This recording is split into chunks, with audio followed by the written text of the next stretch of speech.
Remember that new box we saw Eva open earlier? She uses money from a micro grant to buy and give away crock pots to help people get started. So I've probably given away about 100 crock pots. They are very, very thankful, because 9 times out of 10, they don't know they're going to receive a crock pot. I didn't expect that. That was so awesome. Eva said she wants to be around a bit longer to enjoy life, share healthy recipes, and hopefully give away a lot more crock pots. Yes, as many crock pots as I've handed out, and the people that I've met and the people I continue to meet, I would say yes. Yes, I've made a difference. Here at Dixon United Methodist, I'd say this was the perfect recipe. Ladies, it has been my pleasure. With just the right amount of seasoning and TLC. From my kitchen to your kitchen, Bon Appetit. Thank you.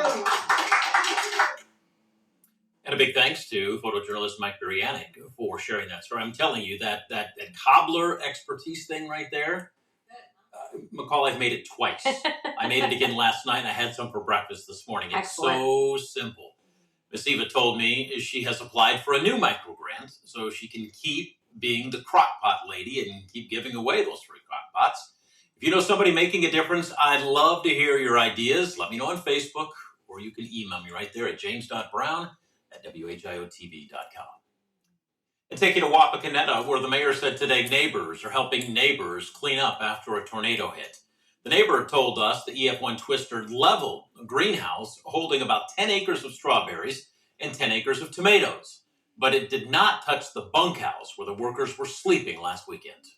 My wife and I went to community to buy 20 cases of water for the electric line workers on Sunday evening, and our local supermarket, community markets, asked me again. They asked, "What's this for?" And when I told her, she's like, "I'll be right back," and came back, and she's like, "Just take 20 cases."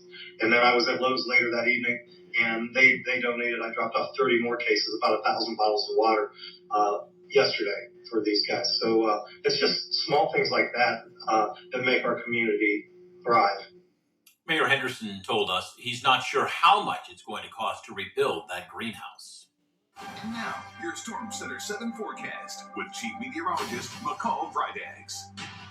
Yeah, busy weekend, holiday weekend, McCall, as we look forward to hopefully some nice weather. If kids are going to be out, almost said trick-or-treating, looking for Easter eggs and so forth, and little girls in their sundresses as they're going to church on Sunday. Yes, and candy, Yes. Halloween, trick-or-treating, and Easter candy. I can see why we got confused. And the weather, it really couldn't be better. I couldn't give you a better forecast than what I have for you, not only for your Friday, but Saturday, Sunday, even into next week.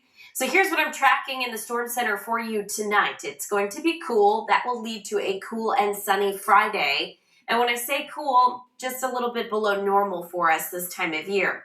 Moving into the upcoming weekend, we do start to warm up. I see high temperatures by early next week, pushing into the 70s. And then by the end of next week, I see a day, at least one, where we're going to hit an 80-degree high. So we've got some nice weather ahead. As for tonight, temperatures are going to be falling into the upper 30s. So it is going to be a chilly night for us across the Miami Valley. And when you wake up and walk out the door tomorrow morning, you are going to want at least an extra layer to start the day. All right, let's take a look at that forecast for us closer to home. If I can get my graphics here to go ahead and advance for us. We do have plenty of dry weather that we're going to be looking at ahead for tomorrow. There we go.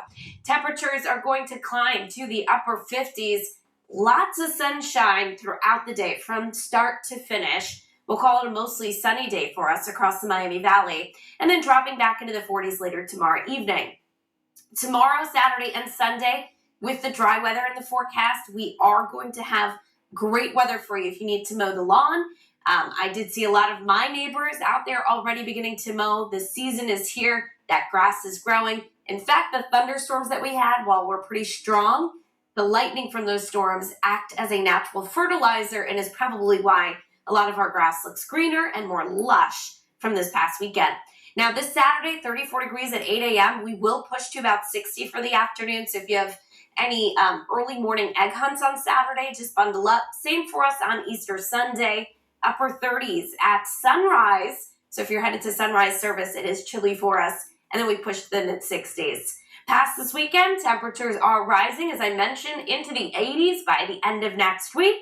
And right now it looks like we are going to stay dry, not only for this weekend, but through Wednesday and Thursday as well. All right, McCall, thank you. Tonight, celebrating Dayton activists recognized at the national level. The president of the Dayton chapter of the NAACP talked about receiving the Activist of the Year award. Also,